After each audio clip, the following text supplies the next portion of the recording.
Thierry Loy est venu il y a un an se faire soigner en Hongrie. Ce boulanger d'un petit village des Hautes-Alpes avait besoin d'une importante intervention dentaire. Le devis de son praticien français s'élevait à 14 000 € et prévoyait une période de soins s'étalant sur près de 2 ans.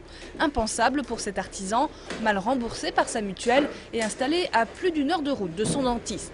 À Budapest, ces 14 nouvelles couronnes lui ont finalement coûté 6 000 € tout compris.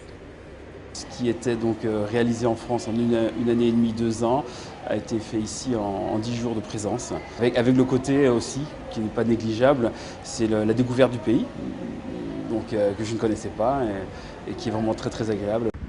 Chaque année, des milliers d'étrangers font le déplacement d'Europe de l'Ouest. En moyenne, ils peuvent espérer payer entre 40 et 60% de moins que dans leur pays d'origine. Ils reçoivent plusieurs années de garantie. Ils reçoivent une prise en charge 24 heures sur 24. Ils reçoivent un téléphone portable hongrois sur lequel ils peuvent toujours me joindre. Des services que ces patients auraient du mal à trouver chez eux pour une qualité de soins équivalente et parfois même supérieure. Limitée aux Allemands et aux Autrichiens auparavant, la clientèle de ces cabinets s'est diversifiée avec l'entrée de la Hongrie dans l'UE.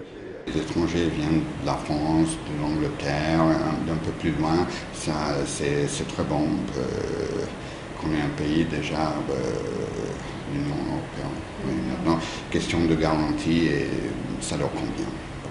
Seule différence avec l'Europe de l'Ouest, les honoraires des praticiens hongrois, ils sont jusqu'à 10 fois inférieurs à ceux du voisin autrichien par exemple, permettant ainsi de réduire drastiquement la facture des patients.